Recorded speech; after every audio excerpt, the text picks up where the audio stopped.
Welcome to Strong Tower Radio Today.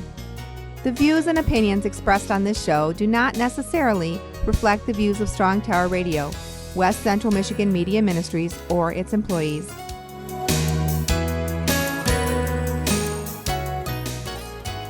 Hello and welcome to Strong Tower Radio on Location. I'm your host, Tom Majeur. Our location is Grand Traverse Industries in Traverse City, Michigan. Let's have a word of prayer. Our great Heavenly Father, we just want to thank you for who you are and the compassion you have for all people, that you treated all people as equal and uplifted them. Be with us as we look at Grand Traverse Industry and the people who serve here and the people who receive services here. In Jesus' name, amen. My co-host today is Austin Darga. Welcome to our program. Thank you for having me, Tom. Glad to be here. Your claim to fame is being a Strong Tower Radio listener. Oh, absolutely, and an avid one at that. Absolutely, I just love all of the great work that you guys are doing, serving the communities and serving the name of the Lord. And I can't ask for anyone better. So I'm very, very proud and happy to be a part of your family. And Strong Tower Radio is my radio companion. Amen, amen. And Austin, I want to say, I told you a little bit earlier that you are also a co-producer of this particular episode. Awesome, yeah, and I'm very proud and happy to do that and tell you all about the great things that we have here at GTI and to be a help to Strong Tower Radio as well. Absolutely, and I wanted to share this with our listeners. Actually, radio is a very personal medium. You can say listener, even though there's multiple listeners. Listen, but I just want to share with you that this is, we serve the public interest, and other people can become producers, co-producers, just like Austin is doing for us today. And what that does is you propose a program idea, you put together the purpose, and you can also say the individuals, and we can talk about producing a radio program just like Austin has done here today. Yeah, and the one thing that I can tell you, Tom, is my biggest passion in life has always been, for as long as I can remember, radio. I've always been fascinated about how radio serves the community and interacts with the people. So I'm just very, very thankful in the name of the Lord to have this opportunity with you today. Well, you're a media man in your own right. Yeah. Tell our listeners a little bit about your podcast. Okay, so my podcast is called The Way I See It, and our main focus on that program is to focus on disability. So I will either interview somebody who has a disability or somebody who is involved in an organization helping people with disabilities on a personal level to allow them to share their story about what they do for the community or what their disability is to that they would otherwise not have the opportunity to, but to also educate people on just how beneficial and useful people with disabilities are in our local communities, just like anybody else. Absolutely. Could you tell our listeners how they could access your podcast? Yes, absolutely. So to access The Way I See It, it's on all podcast platforms. So wherever you get your podcast, that includes Facebook, Instagram, Twitter. We have LinkedIn and also Apple Podcasts as well. So just go to any of those podcast sites and search for The Way I See It with Austin Darga. All right. Austin, would you introduce our other co-host? Yes, absolutely. So sitting to my left, Tom, is our program director and the producer of The Way I See It podcast, Micah Haven. Welcome, Micah. Thank you. Thanks for having me today. And it really takes a team to do these productions, and you are a co-producer also. Oh, thank you. Absolutely. I'm honored. And you helped put together the people we're going to contact. You worked with your administration. We have a fourth person in the room at this time, and could you introduce her? Yes. So this is our CEO and Executive Director, Cindy Evans. Cindy, welcome to Strong Tower Radio on Location. Thank you. Glad to be here. Now, Cindy, would you tell us about the Grand Traverse Industries? Yeah, so we are a nonprofit organization here in Traverse City since 1974.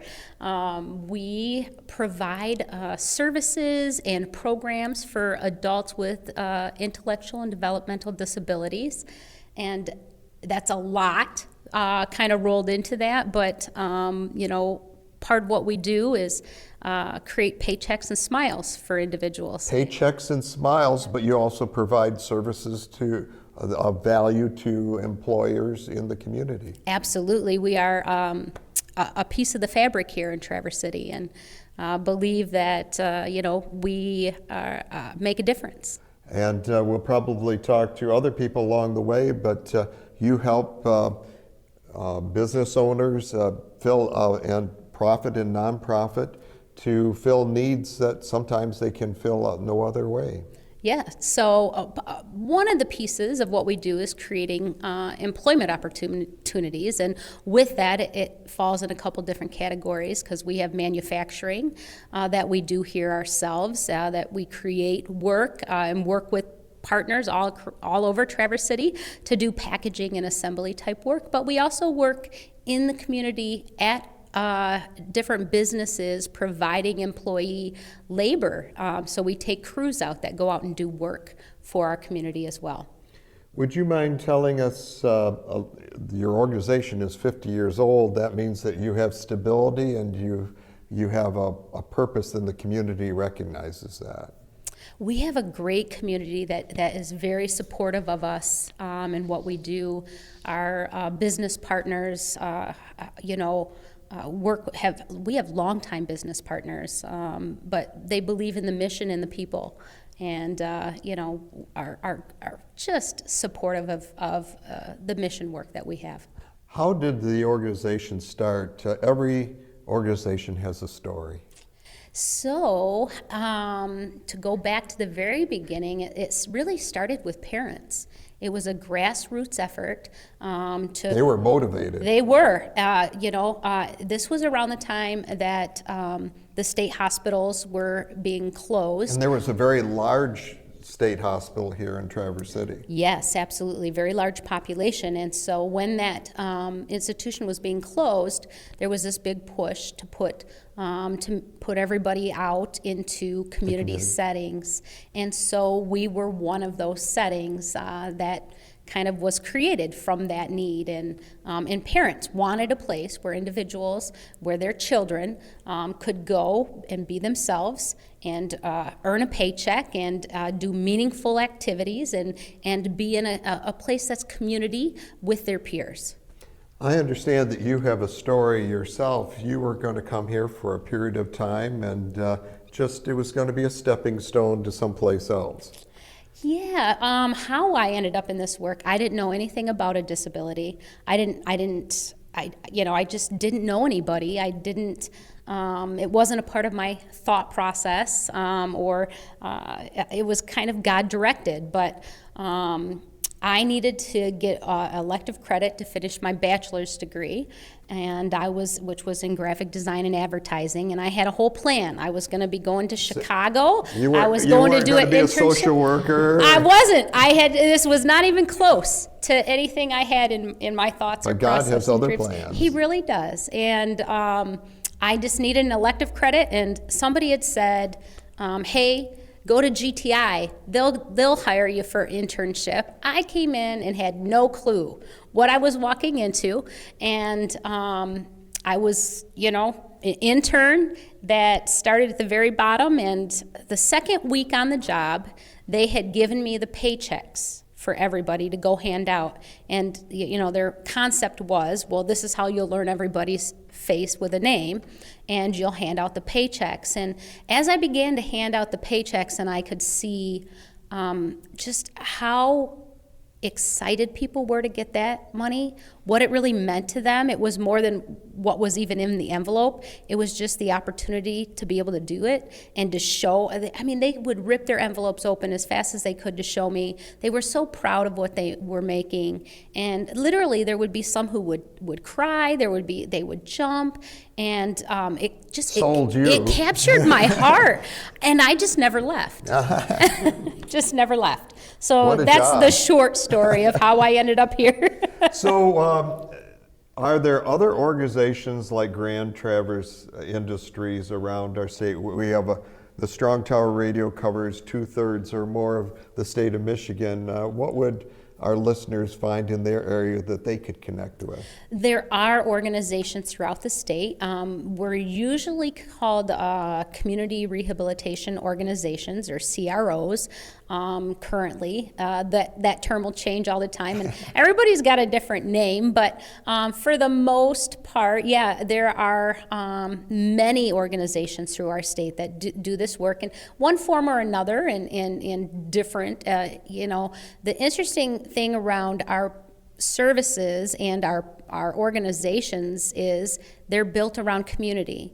So if you've seen one CRO, you've seen one, because each one is quite a bit different, yet they still have the same mission of doing the work. It just is built around what that community has and needs and wants. And what can our listeners do as either a business owner or a nonprofit to interface with Grand Traverse or other organizations similar to yours?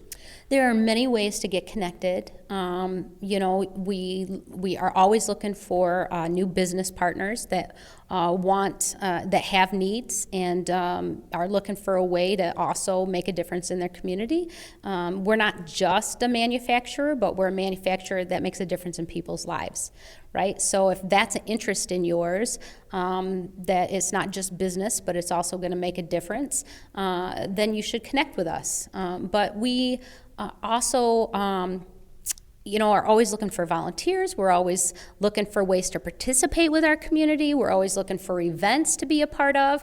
We're always looking for volunteer opportunities. We want to be as actively engaged in our community as we can and to benefit our community, because we truly believe that all people, whether you have a disability or not, have value, that you have something to give, that there is something unique about you that God has put in you that we need to share. And so we want to make sure that our team members who have disabilities also have those opportunities in the wider community, because they have something to share as well. Wow. Amen. Thank you so much, Cindy. We have several people on your staff that we need to talk to.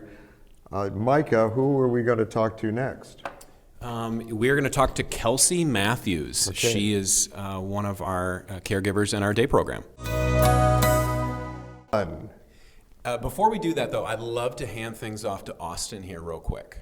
Yes, and so we just want to ask everybody to pray for Grand Traverse Industries as we are doing, they're doing such amazing work providing for the community, and so we are facing some funding challenges right now, and so what we just want to, what we want to request to the rest of your fellow listeners, just pray for Grand Traverse Industries on a daily basis. Tell your friends and neighbors about us, and just pray for Grand Traverse Industries and The Way I See It. And also another thing real quick, Tom, about the podcast that I wanted to mention that I'm really proud and honored for is that back in early December during the holiday season, we had 180 subscribers, but just shortly after the new year, we added on 11 more, and so we're now up to 191. So that's nearly 200. So our goal for 2026 is to have 1,000 subscribers by the end of the year. So if any of the rest of your fellow listeners happen to know about the program, tell your friends and neighbors about us as well, and click that subscribe button once again for The Way I See It podcast with Austin Darga, and we ask that you please pray for The Way I See It and Grand Traverse Industries. Absolutely. Our next guest is Kelsey Matthews. She's the program director here at GTI. Tell me a little bit about your role in the day program. What is a day program? Hi. Okay, so I'm actually a caregiver. So I help with toileting and feeding. I help with activities, and I go on community outings. We go like bowling and to the movies and anywhere really, the library and stuff. And we really love bowling, which we just started recently doing again. Really just to like make sure that they're having fun and feel safe and accepted here. Very good. It's interesting as you mentioned those things. I'm sure that our listeners, as well as myself, was a little surprised at some of the roles that you have. Many employers don't provide those particular services. Yeah, we take pride in really, taking care of their needs as well as, their wants and what they expect out of us. Here's a question for you. Why do you love caring for people with disabilities? Many reasons. So first, I really love to just see their smiles on their faces and to see how happy they are and how much fun they have when they're here. That's enough to make you happy that you work here. I also just love knowing that we're making a difference and we're making meaningful connections with them, and it's just great. You take care of their physical needs. Do you take care of some of their social needs? Definitely, definitely. Is there sometimes is there activities that you do? Definitely, we do karaoke, which is a social group that they love being a part of. They all dance together, and they really love that and come together, and it's a fun time. What do these people teach you? So they definitely teach us patience, but really like humility, empathy, compassion, and just to really appreciate the unique perspectives and talents of each person. Absolutely. Amen. And I have, you can go back in the archives of Strong Tower Radio a couple of years ago, and I've gone to a blind camp. And after you've spent a week at a blind camp, you have a whole new perspective on life. Yeah. Absolutely. You do. Well, Kelsey, thank you so much for being a part of our program. And thank you. Thank you for what you do here at GTI. Thank you very much. Micah, who are we going to visit next? So next we're going to chat with Becky Dornoff. She is a parent who, Kelsey, who you just heard from, provides services and care for many of her children.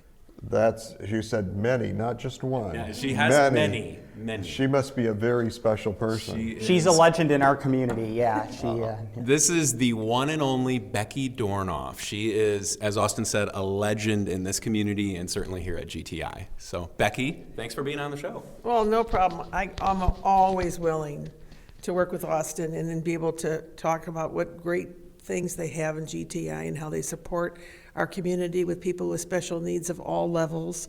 And I've had a number of kids, I think I had some foster kids back in the day that came too, and this new building is so wonderful. And I've had some of my higher functioning children who we've adopted a number, and they learned wonderful skills and now are working in the community on their own, and they have, of course, they have their supervisors at work, but they do really well. And then we have a number of more impaired children, very severely, some of them, and they all get attention and activities, and they really try to make them happy, but to teach them new skills, and they take them out in the community and do things. I mean, it's just an absolute, and my kids just love it. I've never had a kid that didn't love going to GTI, and all the friends they make, and the new alley room is where a lot of my special kids, and my grandson is now too.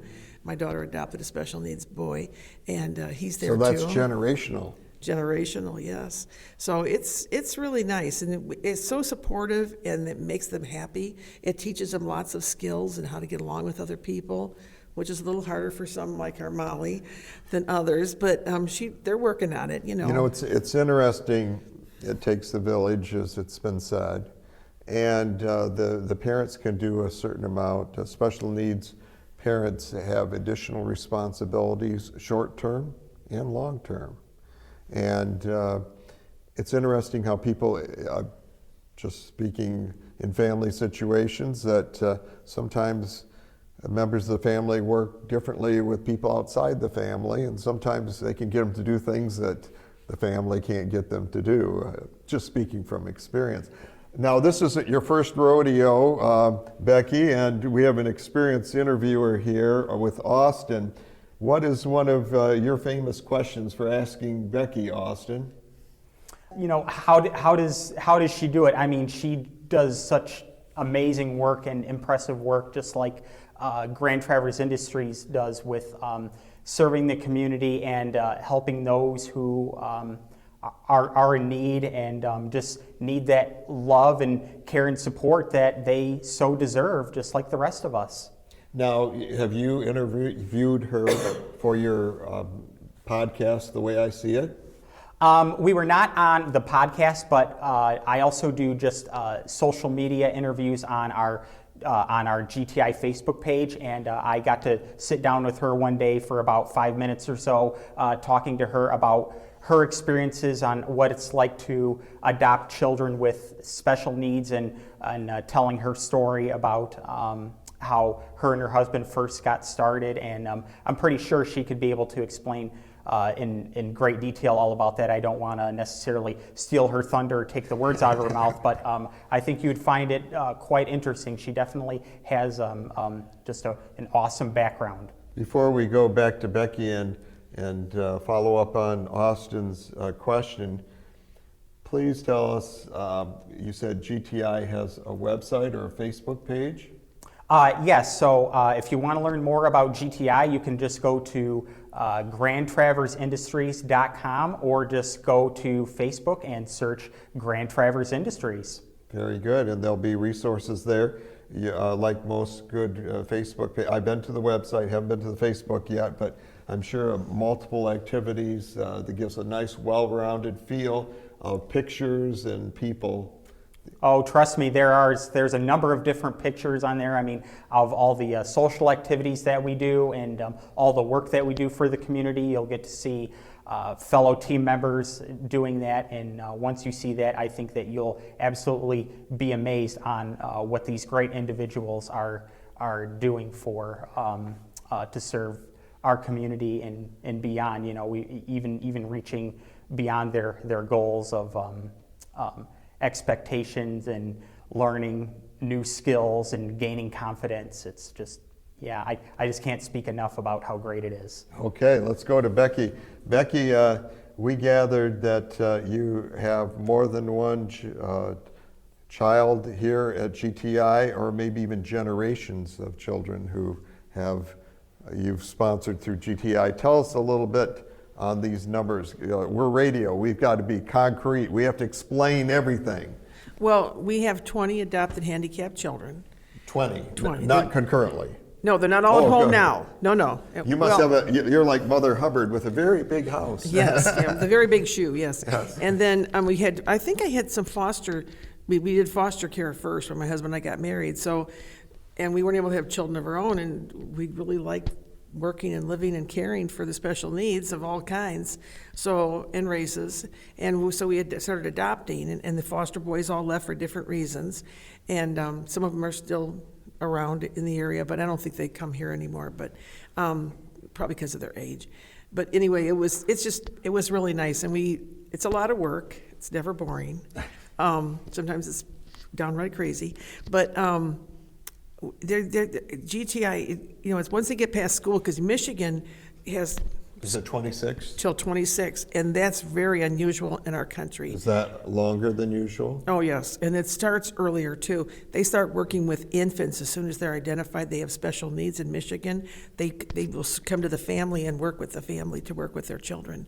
And so then when they go to school, then they go till they're 26, and that's very unusual in this country. What happens at 26? What happens? Well, what happened typically is in the past, they just didn't have any place to go. So Like you've had services all along and then the bottom drops out? Well, kind of, yeah. And there's mostly a lot of support at that point, and then we have a good educational system, and that prepares them for things, and preparing them to come to GTI is one of the significant things they do. I mean, when you go to a graduation for this, for the group who attends school in our area, it's like they're going to GTI, one after another. and the just different levels of classes, because not just one big class.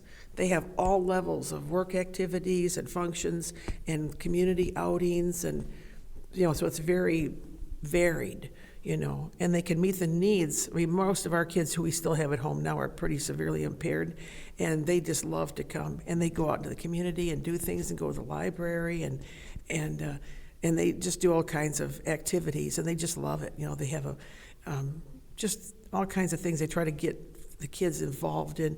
And the other thing I found very, really impressive is, school kind of teaches you to follow the group and do the class and that kind of stuff. But when they come here, they want to work with what that child individualized and at their level and the interest level.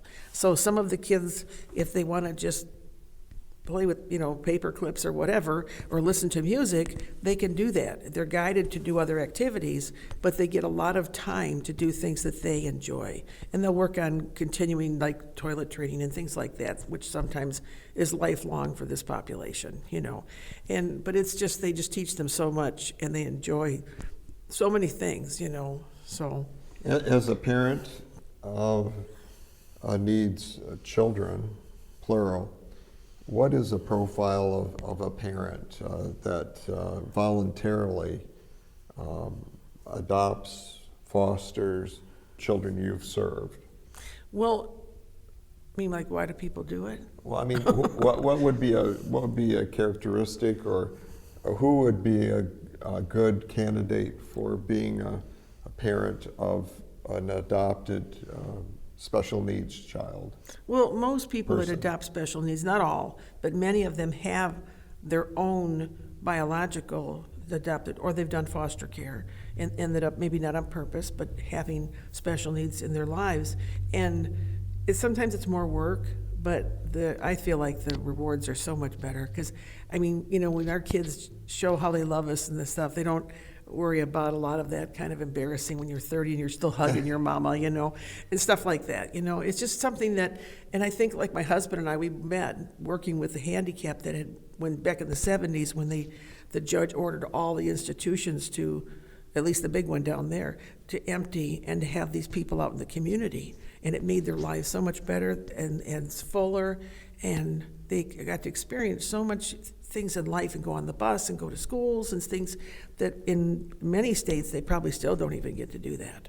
So Michigan was way ahead of their time in Michigan. And then once they're in the public, I remember I was part of when they started taking out large numbers of special needs people, and we would go to the metro airport. And when we would first go there, I am not exaggerating, entire crowds of people would stop, because there'd be a bunch of us, because we bring buses, and they would stop dead in their tracks and gawk. So what I taught my kids, because the bus people we always helped on the trips. Sure. So we would wave and smile. And so some of the people would be like, oh, they're looking at us, oh, and they'd be embarrassed. But then other people would say, oh, they're smiling at us, and they would wave and smile back. So it bemes reciprocal. You have to start the process. You have to start it and get the public used to having people who are different. And that really started the introduction, at least in Michigan, introduction of the special needs into our everyday lives. Restaurants, and people would stare and gawk, and I just teach my kids, whoever I had. So Becky, I agree with you. I think we as a society have come a long ways in accepting folks who are different. When you are out, say, shopping at a grocery store, and how would you want the general public to interact with you, to interact with your kids? Can you just talk about that a little bit? What do you want them to know about your kids? Well, I think when we're in public, for one thing, a lot of the stores, I don't know if it's true all over the state, but a lot of the stores in this community hire the special needs. I have a couple of children who are higher functioning, who work in regular work activities, and they meet other people in their community, and they go to the office meetings and parties and whatever. So it kind of exposes them in a light that. And a lot of times you go to grocery stores and there's people who have special needs, stacking food and, or worrying, bagging people's things, and just all the exposure to people who are different. Because, I don't remember ever feeling that way, but I might have, I don't know. But a lot of people they're kind of embarrassed and kind of almost afraid, like, what if they say something wrong? What if they're not nice? What if this person You is... talk about the public. The public, yeah. And they don't know quite how to act. You know, like my Molly can be very aggressive anywhere. But we kind of keep an eye on that when she's out. And what I do is I talk out loud. Now, Molly, we're going to have nice hands, so that way I'm not like overreacting and screaming, run for your lives. But I'm alerting the people near us that this person I have might have some outbursts or issues, you know, and you do little things like that, you know, and then watching the people with all kinds of special needs in our town. I mean, one of my sons works at the movie theater, and it's what he always wanted. I don't know, because in our area, they take them out, the schools take them out into the community. And so a lot of the people have had exposure to those kinds of jobs and things. And then they come here, and if they can help them go like to different companies that are willing to work with our people, or if nothing else, they take them out in the community and go to the library. I mean, they just do a lot of things that exposes our people and the community and you know, why they're different and how you talk to them and how you react to them and stuff.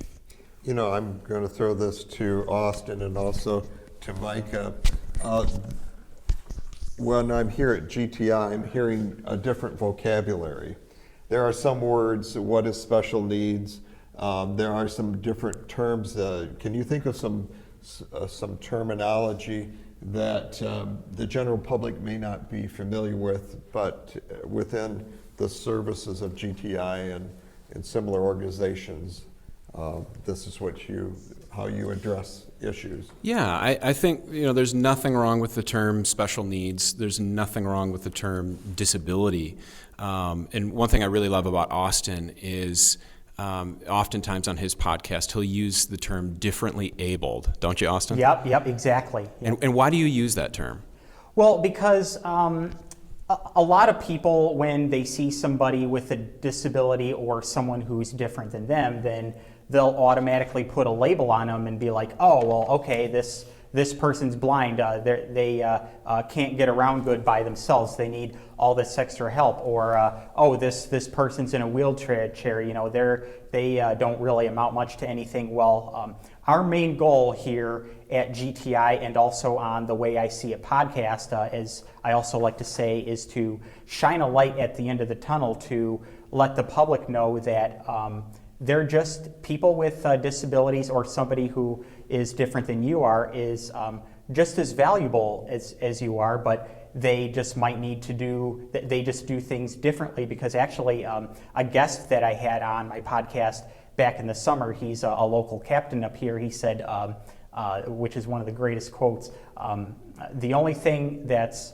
the same about us is that we're all different. So and we just want more people to be mindful and respectful of that. And so that's our biggest part that we have to play is education, just telling the public that you know, you are going to see some people who are different out and about, because you know, They're part of the community. Right, exactly. They are a part of the community, and you know, and also because of the fact that there's some that there might be some derogatory terms out there that people may use for certain conditions. We want to break away from that, and we also want the public to be much better than that as well, so they have a better point of view and perspective, and to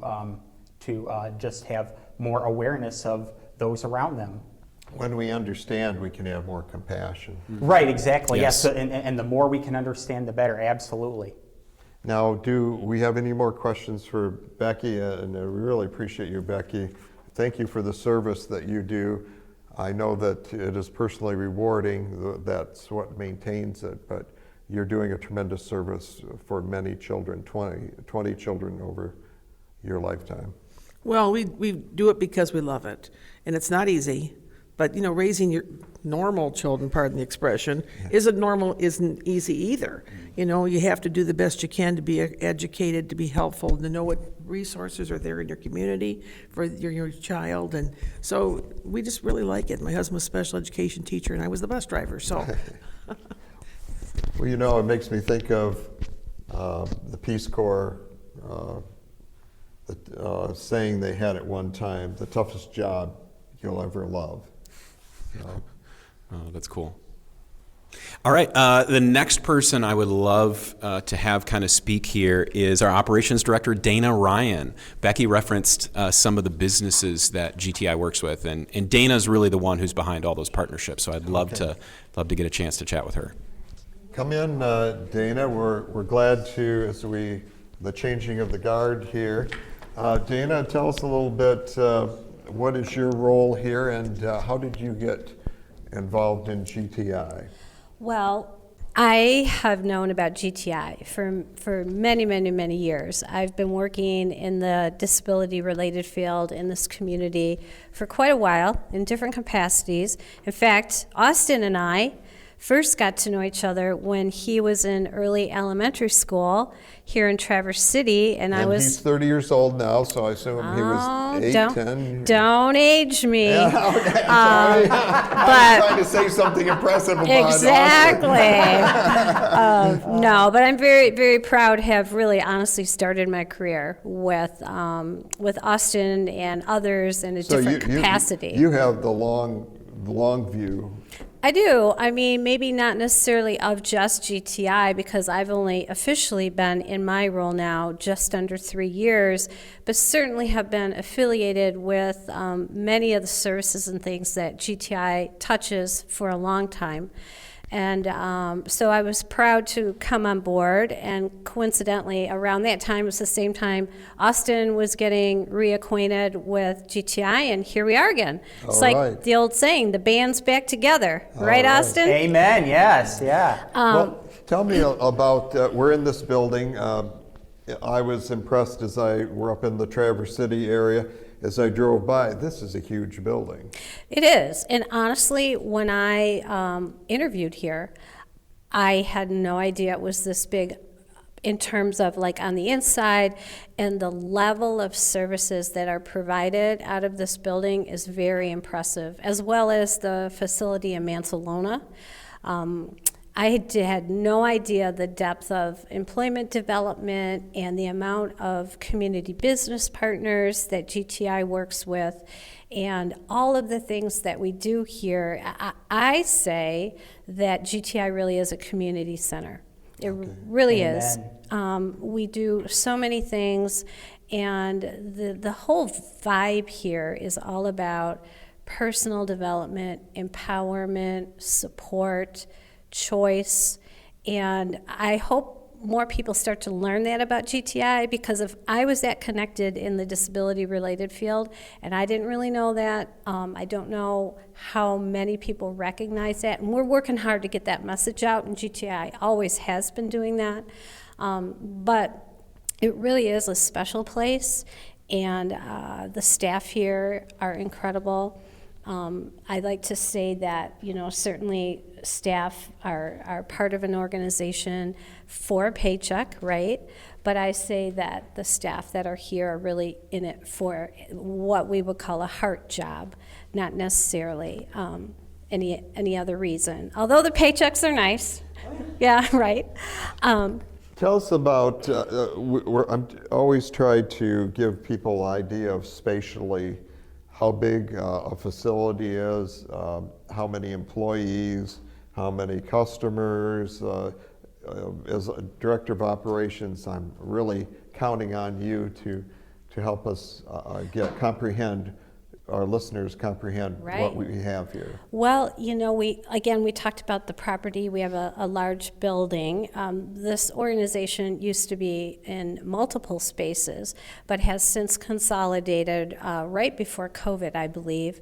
So we have 2 large work floors that we do our packaging and assembly work. Any idea how many square feet? That, you know what, I would have to get back to you on Okay. that. So that's a math question. Sure. That's I have to check with others. I'm guessing that we have at least 20 to 30,000 square feet. I would say at least. And then, of course, there's the Mansalona facility. That's a little bit smaller, but still very impressive.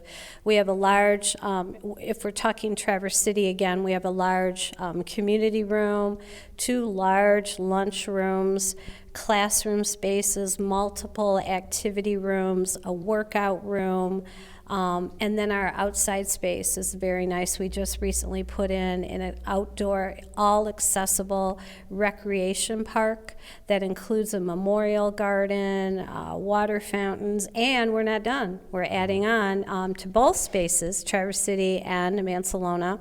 We are constructing and building community garden spaces that will feature outdoor raised planter beds with irrigation, a greenhouse area, and indoors we are going to be investing in hydroponic growing systems, all designed to empower people through healthy living habits, gardening skills, and also used as a model for community outreach. We hope to invite groups to come in and adopt a garden bed, interact with GTI, and the guests and clients that you have. Exactly. So it'd be a shared garden experience. We'll have garden parties and harvesting parties and butterfly releases and, all kinds of outdoor fun, as well as potentially opportunities to earn a paycheck through the sale of excess produce. We are looking to partner with a couple of farmers markets, local growers, really need to learn a little bit more about that business, but really there's so much opportunity, and we have other ideas as well. Absolutely. Packaging industry is a traditional industry. What type of things do you package, and why is that important to businesses to have you do that function, outsource that to you? Yeah, a lot of our community partners, business partners say we really help them with the bottom line. They could not meet their production goals without the help and support of GTI. One of the strongest things that we can say to the community is that when you contract with GTI, you're going to get workers. We will get the job done. We are not a company that our model does not really work with the no call, no show kind of thing. We have a large pool of skilled workers that we can pull from. And so they have a vested interest. Absolutely, yes. They're dedicated to the organization and the function.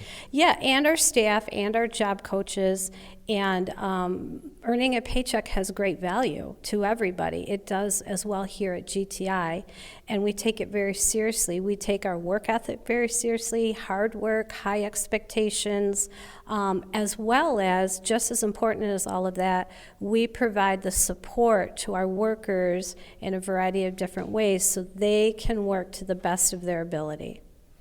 You talk about high expectations. Does that include quality control to the product that you put out? Absolutely, absolutely. We have that as part of our model. It's a lot of what our job coaches do. We have, our work with Plascon down the street is very important. They have high quality standards, what we call the QC, and every day there's a quota that we try to make, and the QC is checked and evaluated, and we are alerted if there's any area that we need to make a correction, and we make sure to do it. Tell us a story about the impact of GTI of a client as well as on an employer. Oh, there's so many stories. I look at our role at Grand Traverse Pie. That's one that I like to share because I think that's another heart job, right? Literally, and you'll hear why in a minute. But everybody loves Grand Traverse Pie. Who doesn't? Oh, yes. Right? Oh, yes. Right? So you immediately you smile. When we say Grand Traverse Pie, everybody says, oh, yum, I want some. So we have a work crew that goes there quite often. And we have workers that go there and they blend in with the other staff at Grand Traverse Pie. They feel a part of the company. They feel a part of the culture. We, GTI, has become part of Grand Traverse Pie's culture.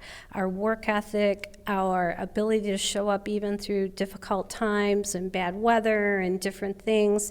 Our workers are there, they're ready to go, and they value their job. And that has really spilled over to the culture of Grand Traverse Pie, and they've told us so. They've said that in interviews, and so I feel like that's a really great story to share with our community.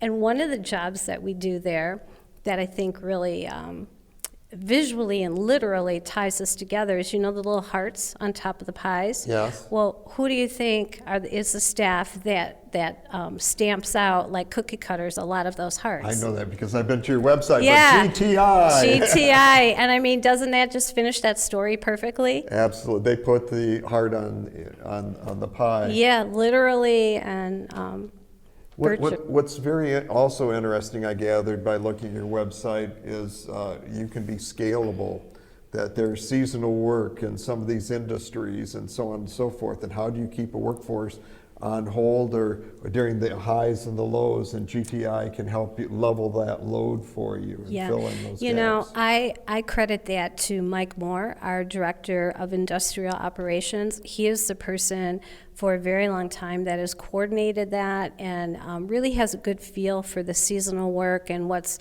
coming and going and can estimate timelines.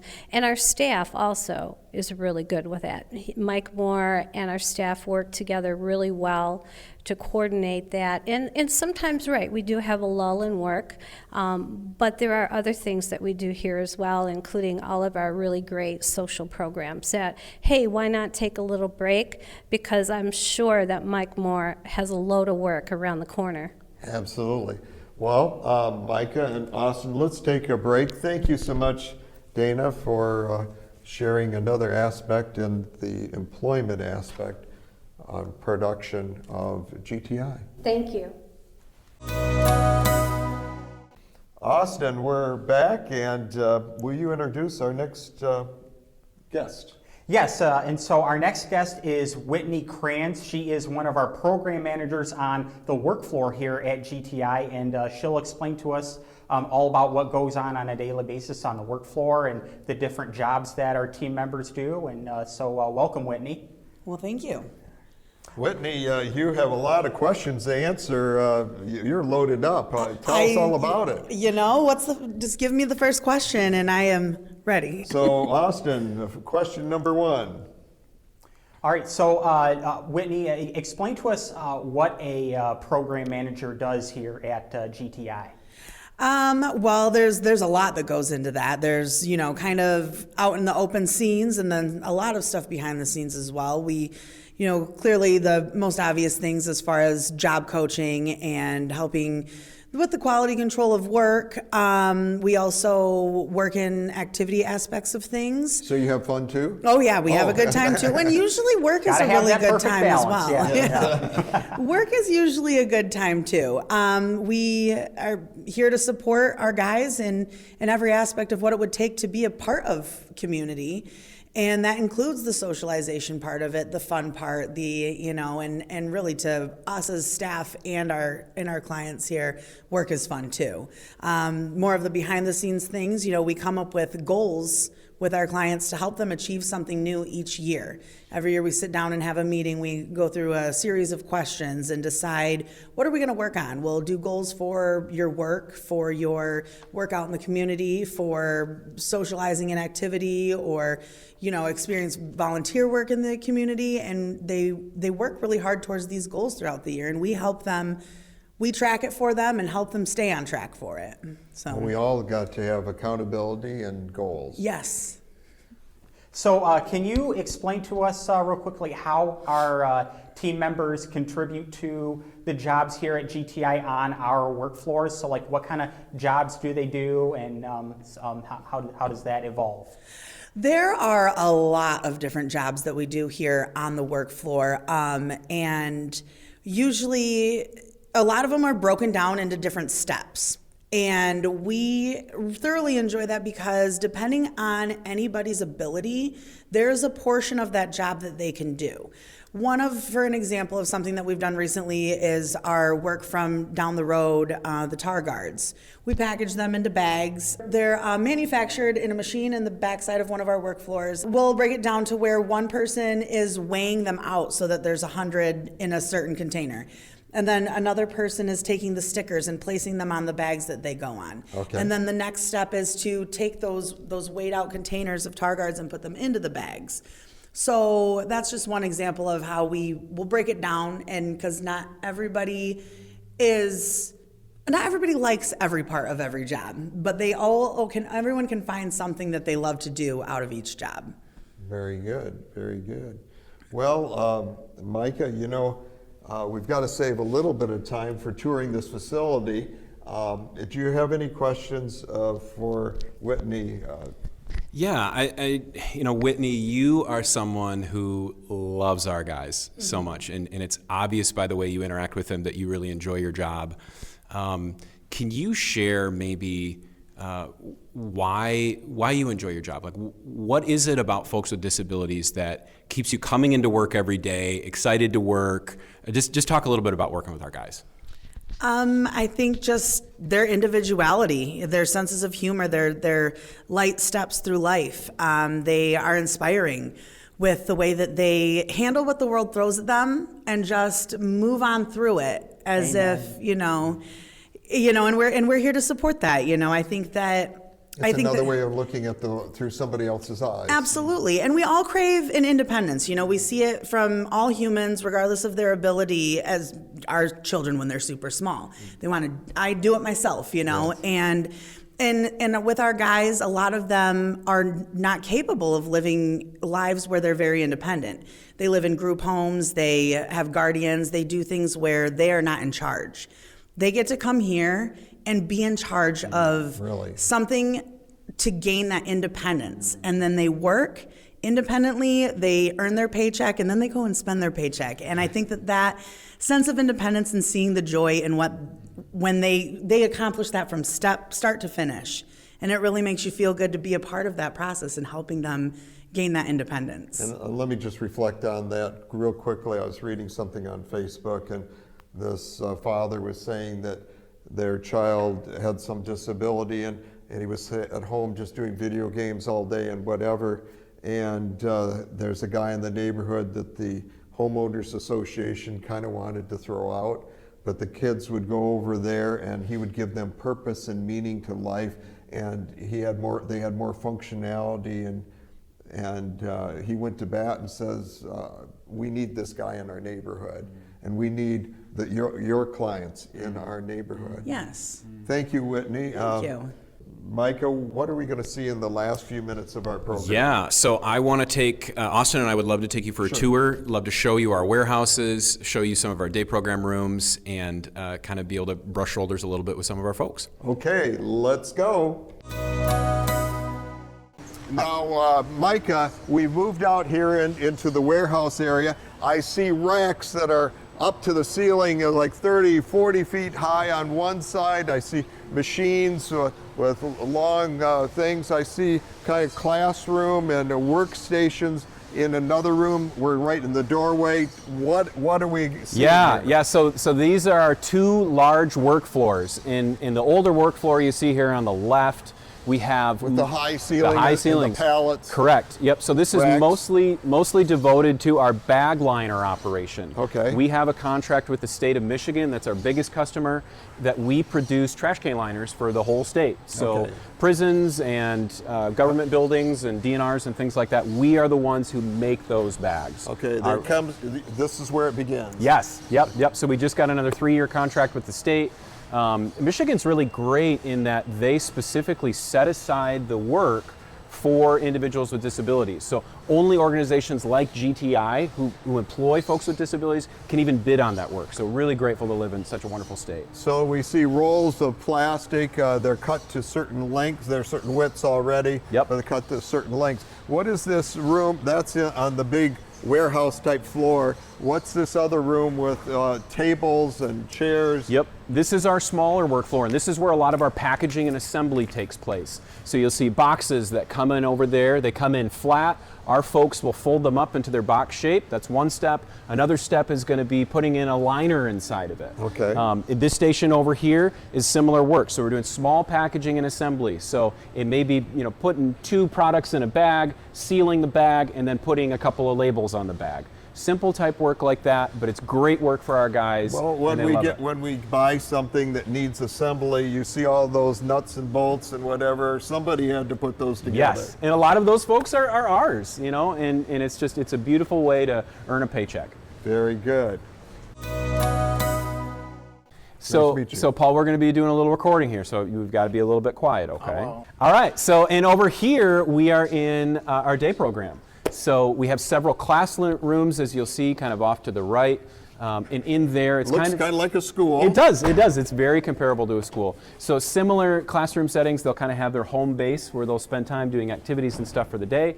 And then they'll go out to the community from there, doing volunteering, doing different activities and fun social things out in the community. So we have 4 or 5 classrooms here. Four classrooms, and then we have a large open space that the classrooms surround. Yes, and that's where we're in right now. We call this our party hall. So anytime we do a carnival or our Christmas party or something like that, this is the space that we're taking up. You could do relay runs and all Yes. that. Yeah. And each classroom has its own graduation of abilities. Yes, based on their needs. So there may be one room who doesn't have the ability to feed themselves, needs help with personal care. The next room maybe has personal care covered, but has more social challenges in interacting with others. So, and they're staffed appropriately according to that.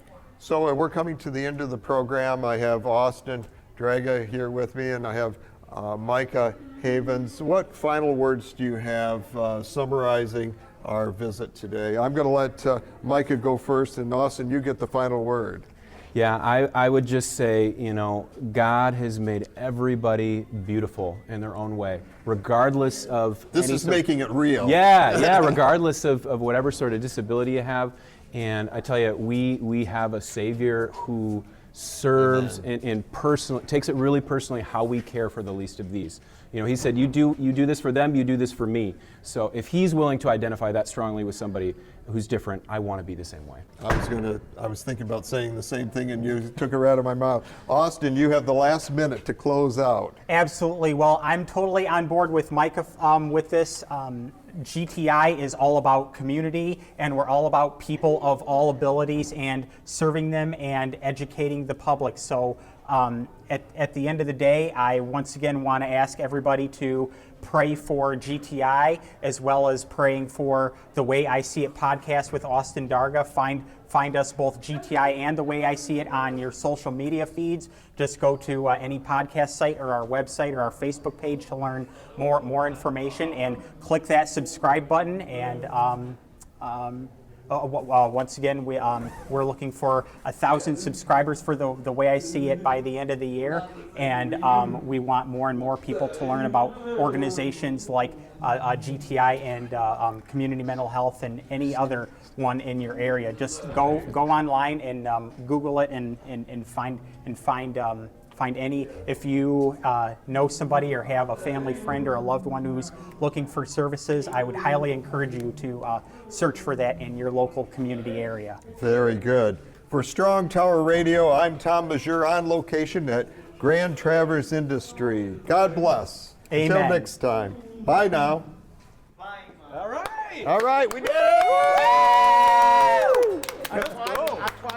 You did great, Paul. I'm very proud. I think we'll save that yahoo or wahoo or whatever it was.